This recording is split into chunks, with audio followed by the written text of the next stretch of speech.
साथियों, जय भीम, जय भारत, जय संविधान। और क्योंकि नेट चलने में दिक्कत हो रही थी तो लेट हो गया है। सबसे पहले तो कल एक ऐतिहासिक दिन है। साल में एक बार ये ज़रूर आता है, 15 मार्च। और अब इस बार जो है, इस बार है 15 मार्च 2021। मुझे बहुत बार आपने सुना होगा कि मैं कहता हूँ मेरे गुरु, मेरे रहबर, मेरे आदर्श मान्यवर साहब श्री काशीराम, जन्मदिन है उनका। 15 मार्च 1934 को पैदा हुए और सदियों में काशीराम पैदा होते हैं। काशीराम जी, काशीराम अपने नाम से नहीं, अपने काम से काशीराम जी। हम उनको मान्यवर काशीराम कहते हैं, हम उनको साहब काशीराम कहते हैं। तो ऐसे तो बहुत नौकरी करने वाले साइंटिस्ट भी होंगे, आईएएस आईपीएस भी होंगे, प्रमुख सचिव भी रहेंगे, डीजीपी रैंक भी बहुत सारे लोग रहेंगे, पैसे वाले भी रहेंगे। लेकिन साहब जो है, क्या तो हम बाबा साहब को कहते थे या फिर मान्यवर साहब काशीराम को कहते थे। तो मेरे लिए ये एक महत्वपूर्ण पल है। मैंने उनको राजनीतिक गुरु माना और उनके दिखाए सिद्धांतों को मैंने स्वीकार किया। तो आज की लाइव की शुरुआत करते हैं। लाइव में थोड़ा सा देर भी हो गया है। करुणा के सागर तथागत गौतम बुद्ध, संत श्रोमणी सतगुरु रविदास जी महाराज, भगवान वाल्मीकि महाराज, गुरु नानक देव, संत कबीर, गुरु घासीदास जी महाराज, गुरु नारायण स्वामी, संत गाडगे जी महाराज, पेरियर रामानायकर स्वामी, पेरियर लल्लई यादव, बिरसा मुंडा, राष्ट्रपिता ज्योतिबा फूले, माँ सावित्रीबाई फूले, माँ फातिमा शेख, छत्रपति साहू जी महाराज, शिवाजी महाराज, जननायक कपूरी ठाकुर, बाबू जगदेव प्रसाद कुशवाहा, परम पूजनीय विश्व रत्न बाबा साहब डॉक्टर भीमराव अंबेडकर, मान्यवर दीना भाना वाल्मीकि साहब, सर छोटू राम चौधरी चरण सिंह जी, और मेरे रहबर, मेरे गुरु, मेरे आदर्श मान्यवर साहब श्री काशीराम जी को नमन करते हुए देश के अमर शहीद, शहीद करतार सिंह सराभा, शहीद सरदार भगत सिंह, शहीद उधम सिंह, अपने सभी महापुरुषों को नमन करते हुए मैं शुरुआत करता हूँ इसके लाइव की। और मैंने उत्तर प्रदेश के लिए स्पेशल कहा कि उत्तर प्रदेश के लिए स्पेशल है। कल उत्तर प्रदेश के अंदर जिला लेवल पे हम लोग भीम आर्मी और आज़ाद समाज पार्टी के लोग संयुक्त रूप से मान्यवर साहब श्री काशीराम जी की जयंती और आज़ाद समाज पार्टी का प्रथम स्थापना दिवस मना रहे हैं। और उसकी संध्या से पहले मेरा संदेश आपके लिए जरूरी था और यही माध्यम है। कल तो बहुत सारे नेता टीवी के माध्यम से बोलेंगे, लेकिन मेरा तो टीवी संचार का माध्यम, आप तक पहुंचने का माध्यम, गांव-गांव तक यही है। और मुझे लगता है कि मुझे इस मूवमेंट से जुड़े, बहुजन मूवमेंट से जुड़े सभी लोगों को तक अपनी बात पहुंचानी चाहिए। तो पूरे देश से जुड़े हुए लोग भी इसको सुन रहे होंगे, तो सभी प्रदेश कार्यालयों पे भी पीडीएफ द्वारा ये पहुंचा दिया गया है और मैं चाहता हूं आप इसको पढ़ें। परिवर्तन, सामाजिक परिवर्तन, आर्थिक मुक्ति का आंदोलन, सत्ता परिवर्तन के लिए नहीं, व्यवस्था परिवर्तन के लिए। और बाबा साहब अम्बेडकर ने भी कहा और काशीराम साहब ने कहा, जब तक तीसरी शक्ति का निर्माण नहीं होगा, हम किसी विचारधारा के, जो विचारधारा पहले से थी, जिन्होंने गैर बराबरी को बढ़ावा दिया, उनके साथ खड़े होके या उनके जैसी बातें करके अपनी मूवमेंट नहीं चला सकते हैं। हम पे सिद्धांत है अपने महापुरुषों के, और जरूरी नहीं आप सबको सहमत कर पाएं, लेकिन आप सच्चाई की बात तो रखेंगे। वो जरूरी नहीं सबको अच्छे लगे। तो मैं आज के लाइव की शुरुआत करता हूं और ये प्रतिज्ञा पत्र हम लोगों ने बनाया है, क्योंकि बाबा साहब अम्बेडकर ने कहा कि 21वीं सदी हमारी होगी, और ये प्रतिज्ञा पत्र है 2022 के लिए, और पढ़ मैं इसको 2021 में रहा हूं, और 22 प्रतिज्ञाएं बुद्ध धम्म की हैं, जब आप धम्म ग्रहण करते हैं जो लेनी पड़ती है, और 22 प्रतिज्ञा 2022 के लिए आज़ाद समाज पार्टी क्या क्या करेगी ये मैं बना के लाया हूं अपने साथियों के सहयोग से, अपने जो चिंतक हैं उनके सहयोग से, और मैं ये पढ़ना चाहता हूं। और मैं आशा और उम्मीद करता हूं कि बस हमारे कार्यकर्ता जन जन तक ये गांव गांव तक जाके पहुंचा दें, तो हमारी जो नीति, हम झूठ बोल के वोट नहीं लेंगे, हम चापलूसी करके वोट नहीं लेंगे, हम उनका विश्वास ठगने के लिए वोट नहीं लेंगे, हम काम करने के लिए, मौका लेने के लिए, अवसर के लिए कि एक बार हमें अवसर मिले कुछ करके दिखाने का, इसलिए वोट मांगने के लिए जाएंगे। तो अपनी पार्टी की नीति और अपनी पार्टी का एजेंडा जनता के बीच लेके जाएंगे। तो इसलिए आज ये सभी कार्यकर्ताओं को संदेश है, कल मंच से हमारे सभी जिलाध्यक्ष उत्तर प्रदेश के अंदर, प्रदेश कार्यालयों में भी हमारे प्रदेश अध्यक्ष इनको पढ़ेंगे, और इनकी PDF हमने पहुंचा दी। अब मैं प्रयास करूंगा कि आपके सामने रख भी दूं, और थोड़ा सा लंबा है लेकिन आप ध्यान से सुने। 22 प्रतिज्ञाएं हैं, और समझिए कि गुलामी से मुक्ति के लिए है, जैसे धम्म में है ना, गुलामी से मुक्ति के लिए, परिवर्तन के जीवन के लिए ये प्रतिज्ञाएं हैं। और मैं पढ़ देता हूं आपके सामने। आजाद समाज पार्टी काशीराम, आदरणीय भाइयों बहनों, माताओं बुजुर्गों, आजाद समाज पार्टी मजदूरों तथा किसानों व महिलाओं के ऊपर हो रहे अत्याचार, शोषण, व्याभिचार तथा वर्तमान भाजपा सरकार जनहित विरोधी कानून बनाकर किसान, मजदूर व अल्पसंख्यक समाज को दमन के विभिन्न तरीके अपनाकर समाज के इन वर्गों का विकास की मुख्य धारा से अलग करके दमन के विभिन्न तरीके अपनाकर समाज के इन वर्गों को मजबूर व लाचार बना देना चाहती है। साथियों, आजाद समाज पार्टी न केवल एक राजनीतिक पार्टी बल्कि वंचित समाज में जन्मे महापुरुषों के सामाजिक परिवर्तन, आर्थिक मुक्ति और स्वाभिमान के सपनों को साकार करने का एक आंदोलन है। महापुरुषों के मिशन को जिंदा रखने के लिए राष्ट्रव्यापी संगठन के निर्माण हेतु, जिसमें संगठन सर्वोच्च हो, संपूर्ण भारत में भ्रमण व संपर्क के पश्चात समाज के चिंतनशील बुद्धिजीवियों के विचार विमर्श के द्वारा महापुरुषों के आंदोलन व हक वंचित समाज का अस्तित्व बचाने के लिए परिवारवाद से मुक्त, लोकतंत्र से युक्त, संगठनात्मक जोश से लबरेज नई पीढ़ी के युवा नेतृत्व को उभारने के लिए, व्यवस्था परिवर्तन के लिए समर्पित आजाद समाज पार्टी मान्यवर काशीराम साहब के जन्म दिवस 15 मार्च 1920 को स्थापना की, ताकि देश के साधन, संसाधन, उद्योग, व्यापार के साथ सरकारी और प्राइवेट सेक्टर की नौकरी आदि सभी क्षेत्रों में उपेक्षित और वंचित वर्गों को इस देश में हिस्सेदारी मिल सके। अर्थात OBC का 52%, SC ST का 30%, अल्पसंख्यक समाज का 18% हिस्से के साथ हक वंचित वर्गों की सामाजिक आज़ादी, आर्थिक मुक्ति और राजनीतिक पहचान को इस देश में सुनिश्चित किया जा सके। आजाद समाज पार्टी ये प्रतिज्ञा लेकर जनता के बीच आई है कि आजाद समाज पार्टी की सरकार आने पर इन प्रतिज्ञा को पूरा किया जाएगा, अन्यथा विपक्ष में रहकर जनहित के मुद्दों के लिए लगातार संघर्ष में आंदोलन किया जाएगा। ये है हमारी प्रतिज्ञा है, और अब मैं उनकी शुरुआत करूंगा। लेकिन उससे पहले बता दूं कि बाबा साहब अम्बेडकर कहते थे कि लोकतंत्र में सत्ता से ज्यादा अहम भूमिका होती है विपक्ष की। डरा हुआ पत्रकार और सोया हुआ विपक्ष लोकतंत्र के लिए हानिकारक होते हैं। और बस आप ये याद रखिए, मैं कुछ नहीं कहता।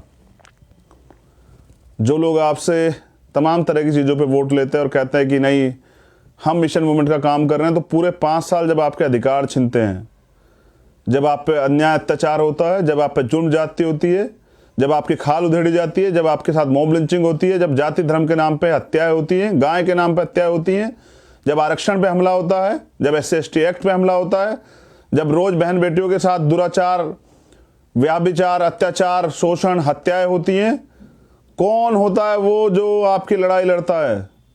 और यही तो राजनीति है कि अपने लोगों की हक की लड़ाई लड़ना। तो सिर्फ और सिर्फ भीम आर्मी और आजाद समाज पार्टी का प्रत्येक कार्यकर्ता अपनी जान की बाजी लगा के, जिनकी वजह से मैं हूं, और जिनकी वजह से बहुजन मूवमेंट को जिंदा दोबारा किया गया, और जिनकी वजह से नए नौजवानों के साथ पुराने जो हमारे जो निराश लोग घर बैठे थे उनमें भी जान आ गई, उनका विश्वास मजबूत हो गया है कि अब कुछ परिवर्तन होगा। तो ये ही राजनीति है विपक्ष की, और विपक्षी भूमिका अदा कर रही है भीम आर्मी आज़ाद समाज पार्टी। तो मैं प्रतिज्ञाएं पढ़ता हूं और आपसे चाहता हूं कि आप इस पे, हमारे कार्यकर्ता तो इनको रट लें, अपने दिमाग में बिठा लें, ये कैडर है आपका, और इसको लेके जाना आपको जनता के बीच। और जो तमाम विचारक और बुद्धिजीवी इसको पढ़ेंगे तो उनको पता लग जाएगा कि हम पे क्या एजेंडे हैं, किन एजेंडों पे हम काम करना चाहते हैं। ये आपको मेन स्ट्रीम मीडिया नहीं दिखाएगा, ये दिखाएगा आपको आपका सोशल मीडिया, और यही बाद में वीडियो के रूप में हमारे बहुजन चैनल जो हैं वो उठाकर बनाएंगे वीडियो, और आप लोग आराम से सुनना। और कार्यकर्ताओं के पास तो मैंने भेज दिए जिलाध्यक्षों के पास PDF, वहां से वो उसको पढ़े भी और जनता के बीच कल जरूर पढ़ के सुनाएं। किसी भी सरकारी, गैर सरकारी एवं मजदूर की ड्यूटी के दौरान मौत होने पर उसके परिवार को 1 करोड़ रुपए का मुआवजा तथा उसके परिवार के एक सदस्य को उसकी योग्यता अनुसार सरकारी नौकरी दी जाएगी। और ये कब? जब आजाद समाज पार्टी की सरकार आएगी। दूसरी प्रतिज्ञा, राष्ट्रपति है मजदूर की संतान, शिक्षा हो सबको एक समान सिद्धांत के तहत समान एवं अनिवार्य शिक्षा, जिसमें सभी के लिए समान पाठ्यक्रम, समान माध्यम एवं समान मूल्यांकन प्रणाली एवं विशेष रूप से भारतीय संविधान के अध्ययन व अध्यापन को बढ़ावा दिया जाएगा।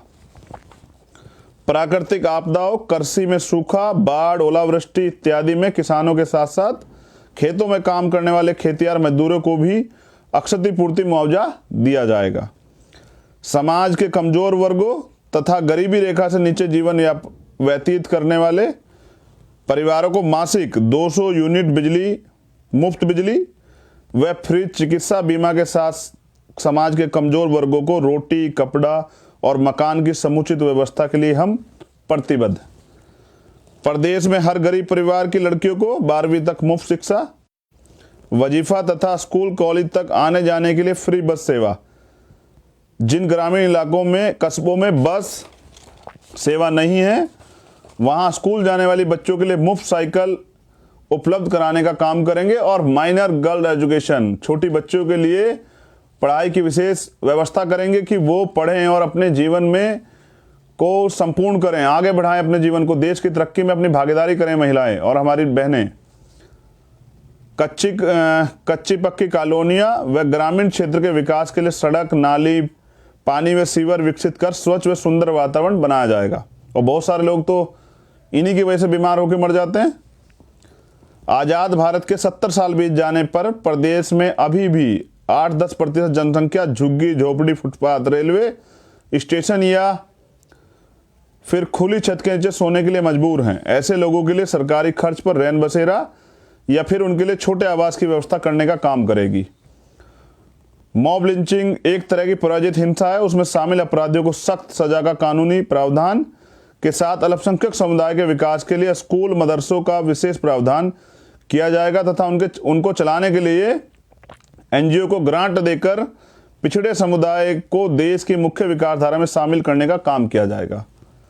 SC, ST, OBC के लिए उपबंध संवैधानिक आरक्षण व्यवस्था को जमीनी स्तर पर 100% लागू करने का काम किया जाएगा।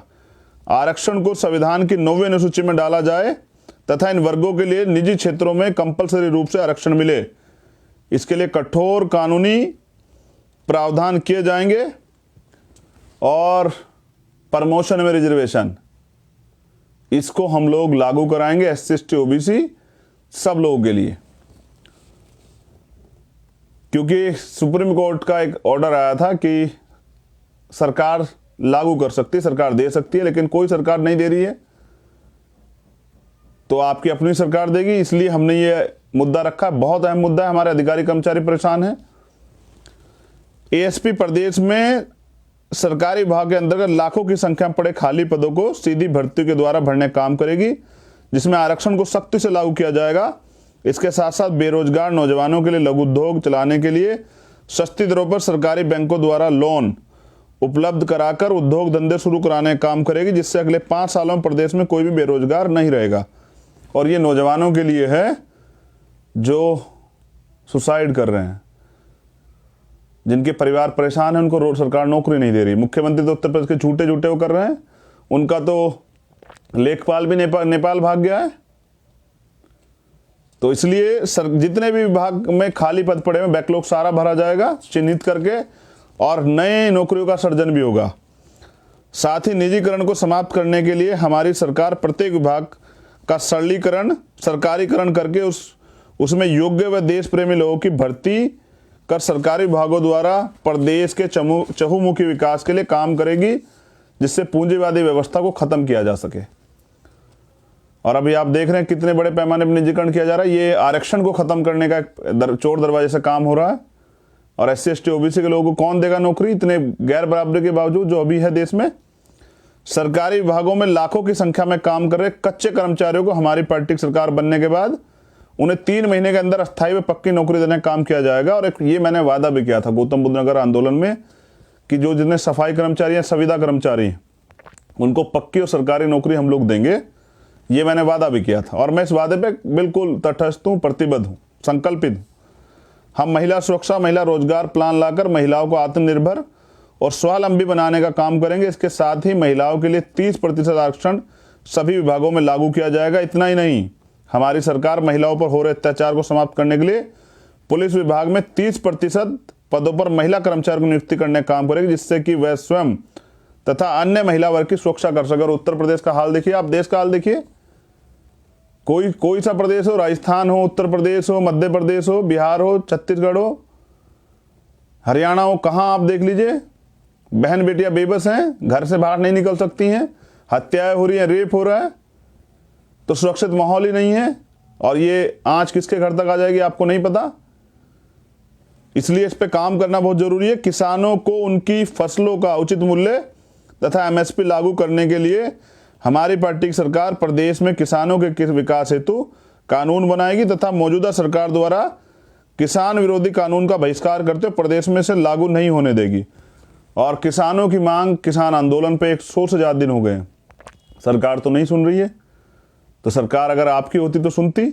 इसलिए किसान भाइयों से मेरा अनुरोध है कि वो भी आजाद समाज पार्टी को समर्थन करें, मदद कराएं और किसानों की सभी मांगों पे हम लोग काम करेंगे, क्योंकि किसान देश का अन्नदाता है और वो देश की रीढ़ है। हम कमजोर नहीं होने देंगे किसानों को। हम उनके आंदोलन में भी साथ हैं और उनके लिए कानून भी बनाएंगे जब हमें अवसर मिलेगा।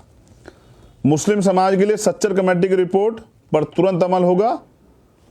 मौजूदा सरकार द्वारा बनाए गए नागरिकता विरोधी कानून CAA को उत्तर प्रदेश में लागू न करने की गारंटी तथा प्रत्येक धर्म, जाति, समुदाय के लोगों को संविधान में दिए गए अधिकार व सुविधाओं की सख्ती से लागू करने का काम जो है वो किया जाएगा।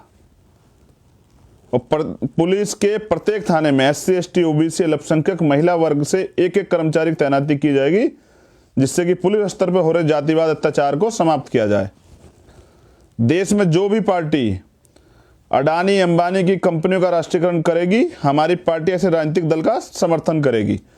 और अगर आप हमें अवसर देंगे तो समझिए कि कौड़ियों के दाम पे सरकार द्वारा उनको बेचे गई सरकारी सारी संपत्ति का राष्ट्रीयकरण होगा और वो देश के गरीबों में, वंचितों में, शोषितों में बांटी जाएगी। उच्च शिक्षा संस्थानों में स्वायत्तता घोषित करके वहां आरक्षण व्यवस्था को खत्म करने का षड्यंत्र सरकार कर रही है, उसे तत्काल रोका जाएगा तथा युवा प्रतिभाओं को निखारने के लिए विदेशी यूनिवर्सिटी में अध्ययन हेतु प्रतिवर्ष 10,000 छात्रों को अध्ययन हेतु सरकारी खर्च पर विदेश भेजने का कार्य करेंगे। और ये बहुत जरूरी काम है कि यहाँ का युवा पढ़ने के लिए विदेश में जाए और वहां से पढ़ के आके देश की तरक्की में हिस्सेदारी करे। बाबा साहब भी कहते थे कि गांव से निकल के शहर में आओ, शहर से निकल के राजधानियों में जाओ, राजधानी से निकल के विदेश में जाओ पढ़ने। और बाबा साहब विदेश पढ़ के आए, तभी तो बहुत कुछ सीखे। तो इसलिए इस पे जरूर काम होगा और इसमें वंचित वर्ग के लोगों को मौका जरूर दिया जाएगा, क्योंकि वो अपने, उनके परिवार जो है ना, अपना पेट काट काट के उनको पढ़ाने का काम करते हैं और अपनी कमाई का, ईमानदारी कमाई का एक बड़ा हिस्सा इसमें खर्च करते हैं। सफाई कर्मचारियों की संविदा व्यवस्था रद्द करके उनको पहले जैसी सरकारी नौकरी में लाया जाएगा। और ये मैं आपको पहले भी कमिटमेंट कर चुका हूं और इस पर मैं पूर्ण रूप से खरा उतरूंगा और ये हम करेंगे, क्योंकि सीवर में बहुत लोग जान जाते, कोई इन पे बात नहीं करता। OBC जातियों की जाति आधारित गिनती होनी चाहिए एवं मंडल कमीशन की सभी सिफारिशों को पूर्ण रूप से लागू होना चाहिए। इसके लिए हम संकल्पबद्ध हैं। और मान्यवर काशीराम साहब ने 45 दिन बोट क्लब पे धरना दिया और कहा कि मंडल कमीशन लागू करो वरना कुर्सी खाली करो। इसलिए ओबीसी की जाति आधारित जनगणना और मंडल कमीशन की सभी सिफारिश है। और मैं अपने ओबीसी भाइयों से कहना चाहता हूं कि अपने बच्चों के भविष्य के बारे में तो सोचिए। ये सरकार हमें जब भी हकदारी की बात करते हैं, हिस्सेदारी की बात करते हैं, अधिकारों की बात करते हैं तो धर्म में उलझा देती है। तो धर्म अपनी जगह सही है, लेकिन धर्म क्या आपके बच्चों का भविष्य बना देगा? क्या आपके पेट में रोटी पहुंचा देगा? क्या आपके किसानों के खेत का जो है काम खत्म कर देगा? तो इसके लिए तो अधिकार चाहिए। प्रत्येक जिला मुख्यालय पर आईएएस, आईपीएस, पीसीएस आदि सिविल सर्विस के लिए एससी, एसटी, ओबीसी, माइनॉरिटी के लिए फ्री कोचिंग सेंटर की व्यवस्था की जाएगी। और ये क्योंकि एजुकेशन की वैल्यू मैं समझता हूं, तो हमने तय किया है कि IAS, IPS, PCS, civil service, PCS J के लिए coaching centre SC, ST, OBC और माइनॉरिटी के बच्चों के लिए कोचिंग सेंटर खोले जाएंगे, उनकी तैयारी कराई जाएगी और जिससे कि उनको अवसर मिले। क्योंकि इनकी तैयारी में बहुत पैसे खर्च होते हैं, तो बहुत सारे लोग तो सपने अपने जो हैं सिकोड़ के रख जाते हैं, उनके सपने खत्म हो जाते हैं, वो अपने सपनों को अपने अंदर ही जो है समेट लेते हैं। किसी नौजवान का सपना अब नहीं टूटेगा, उसको मौका मिलेगा, तो इसलिए किया जाएगा। और अंतिम जो है 22वीं महंगाई की मार को देखते हुए टोल प्लाजा टैक्स फ्री करते हुए आजाद समाज पार्टी, बहुत गौर से सुनिए, महंगाई की मार जो है ना, लेकिन अभी क्या है, प्रधानमंत्री जी ने और ऑर्डर कर दिया है परिवहन मंत्री जी ने कि क्या है कि सब पे जो है वो होना चाहिए फास्टैग। अगर फास्टैग नहीं है तो दुगने पैसे वसूले जाएंगे। तो गरीबों की कमाई को देख किस तरह छीन रही है सरकार। तो जितने भी टोल है उत्तर प्रदेश के अंदर हमारी सरकार आते हैं सब फ्री कर दिए जाएंगे। बहुत गौर से सुने, सारे टोल फ्री होंगे, क्योंकि जब हम गाड़ी खरीदते हैं तब टैक्स देते हैं, रोड टैक्स लाखों रुपए, और फिर इसमें भी एक जबरन वसूली। तो ये सारे टोल टैक्स फ्री किए जाएंगे। डीजल, पेट्रोल, रसोई गैस को जीएसटी के दायरे में लाने का काम करेंगे तथा प्रदेश सरकार द्वारा लगाई जा रही भरकम टैक्स ड्यूटी को कम करके डीजल, पेट्रोल को 40 से 50 रुपए प्रति लीटर देने के लिए के साथ साथ रसोई गैस की कीमत को आम उपभोक्ता के दायरे में लाने का काम करेंगे। बहुत गौर से सुनिए, बड़ा टैक्स लगाती हैं सरकारें भी, सेंट्रल गवर्नमेंट लगाती है, फिर सरकारें लगाती हैं। तो हम प्रयास करेंगे कि उस टैक्स को, जो भारी भरकम टैक्स ड्यूटी लगी, उसको कम किया जाए और 40 से 50 रुपए में पेट्रोल डीजल की व्यवस्था जो है वो कराई जाए, जिससे कि कम से कम मार जो है, आय तो सरकार नहीं बढ़ा पा रही, लेकिन महंगाई की मार जो है खूब बढ़ी है। 250 रुपए तो सिलेंडर बढ़ गए दिसंबर से अब तक, और पेट्रोल देखिए 100 के आसपास चला गया है। आंदोलन करने जाओगे तो सरकार मुकदमे कर देगी। तो आम आदमी को इस महंगाई की लड़ाई लड़नी पड़ेगी। इसके लिए आजाद समाज पार्टी तैयार है। और अब बात करता हूं मैं, बस बहुत नेचुरल बात, ये 22 प्रतिज्ञा हमारी हो गई है, और मैं निवेदन करूंगा कि हमारे सभी जिलाध्यक्ष इसको जरूर पढ़ें, हमारी बातों को जनता तक जरूर पहुंचाएं और अपने कार्यकर्ताओं तक, और इसी को पूरा कैडर बना के गांव गांव जाके मीटिंग करें, इन्हें पहुंचाएं, वॉल पेंटिंग करें, अपनी मांगों को वॉल पेंटिंग पे दीवारों पे लिखें, क्योंकि यही सस्ते संसाधनों से गरीबों की पार्टी को आगे बढ़ाना है। तो जीना कोई बड़ी बात नहीं, बड़ी बात है स्वाभिमान से जीना। ये बाबा साहब अम्बेडकर का एक वाक्य है। जीना कोई बड़ी बात नहीं है, बड़ी बात है स्वाभिमान से जीना। और जगाया उसे जाता है जो जिंदा होते हैं, मरे हुए को दफनाया जलाया जाता है। जिंदा हो तो जिंदा नजर आओ, नहीं तो दुनिया मरा हुआ समझ के आपको मिट्टी में दफना देगी। ये बहुजन नायक मान्यवर साहब काशीराम कहते थे। मैं ये कह रहा हूं कि आप लोगों से ये मत कहिए कि हम आपको शराब पिलाएंगे, अब पंचायत चुनाव आ रहा है। आप ये मत कहिए कि हम झूठे वादे करेंगे, हम ये करेंगे वो करेंगे। आप अपनी नीतियां लेके जाइए, जनता का समर्थन प्राप्त कीजिए। मैं तो बिल्कुल साफ तौर पर कह रहा हूं कि कोई पदाधिकारी सुनिश्चित कर दे, सभी पदाधिकारी, कोई हमारा प्रत्याशी जो है गांव में क्योंकि हमारी लड़ाई व्यवस्था परिवर्तन की भी है ना, तो शराब बांटना, इन सब चीजों पे फोकस करें, बिल्कुल झूठे वादे ना करें, जनता के बीच असली मुद्दों को लेके जाएं और फिर मौका मिलने पे जनता के काम करें। एक तरफ पैसे वाले हैं, एक तरफ गरीब लोग हैं। महंगे चुनाव, सस्ता वोट, ये हमारा थीम रहेगा। महंगे चुनाव और सस्ता वोट, वोट की वैल्यू को समझें, वोट की सुरक्षा बहन बेटी की रक्षा करनी है। वोट का अधिकार बिकने के लिए नहीं मिला है, गुलामी से मुक्ति के लिए मिला है। तो अब इसका अगर आप सही प्रयोग करते हैं, आजाद समाज पार्टी के ईमानदार वर्करों को अगर आप इसकी मदद कराते हैं, तो आपके बच्चों का भविष्य जो है वो सुनिश्चित हो जाएगा। और फिर सुनिए, जो विरोध होता है वो ताकतवर का होता है, कमजोर का नहीं होता है। तो मेरी बहुत बहुत मंगल कामनाएं। मैं यही कहना चाहता हूं, मेरे लिए सुनहरा है ये सपना, मुझे अवसर मिला है अपने महापुरुषों के आंदोलन को आगे बढ़ाने का। और जैसा मैंने कहा, सदियों में पैदा होते हैं काशीराम और सदियों में पैदा होते हैं बाबा साहब डॉक्टर भीमराव अंबेडकर। आपके पास तो दोनों एक सदी में थे। तो नौजवानों से कहना चाहता हूं, बहुत मेहनत किया आपने, बहुत संघर्ष किया है। अब 8 से 9 महीने जो 2022 के इलेक्शन के सोना नहीं है। अगर इस गुलामी से मुक्ति चाहिए और अपने हक अधिकार चाहिए, अपने आप को ताकतवर बनाना है, गुलामी से मुक्ति चाहिए और गुलामी की बेड़ियां काटनी है, अपने लोग गरीबों के लिए कुछ करना है, उनके आंसू पूछने हैं, उनके जीवन में बदलाव लाना, आर्थिक सशक्तिकरण करना है और देश की संविधान की सुरक्षा करनी है, आरक्षण की रक्षा करनी है, तो आजाद समाज पार्टी को मौका दें। और इसलिए नौजवान जो हैं निकले घर से बाहर और गांव-गांव जाके काम करें। और मैं ये भी जानकारी दे दूं, पंचायत चुनाव खत्म होते ही मैं खुद साइकिल यात्रा पे निकलूंगा और पहुंचूंगा हर जिले में। तो कार्यकर्ताओं से निवेदन है कि कल आपसे प्यार बना के रखें, भाईचारे का संदेश दें और अपने काम को आगे बढ़ाएं। मैं बहुत जल्द आपके गांव में, आपके ज़िले में पहुंचूंगा साइकिल यात्रा से।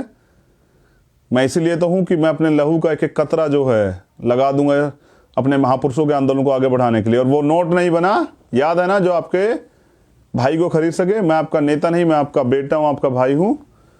और मैं धन्यवाद देता हूँ आज के शुभ अवसर पे, आज के मंगल अवसर पे भीम आर्मी के सभी कार्यकर्ताओं का, भीम आर्मी के हमारे तमाम नेताओं का, भीम आर्मी के राष्ट्रीय अध्यक्ष जी का, राष्ट्रीय महासचिव जी का, राष्ट्रीय उपाध्यक्ष जी का, सभी प्रदेश अध्यक्षों का, सभी प्रदेश प्रभारियों का, हमारी महिला नेताओं का। और मैं धन्यवाद देता हूँ आज़ाद समाज पार्टी के कार्यकर्ता का, जिनकी वजह से मैं हूँ, आज़ाद समाज पार्टी के सभी पदाधिकारियों का, सभी प्रभारियों का और पूरे बहुजन समाज का। मुझे सुनने के लिए बहुत बहुत आभार। आपका दिन, कल का दिन आपका बहुत मंगल हो, आपका भविष्य मंगल हो और आपकी तरक्की के लिए कामनाएं। तथागत की अनुकंपा आप पे बनी रहे। जय भीम, जय भारत, जय संविधान, नमस्कार, सलाम, सत श्री अकाल।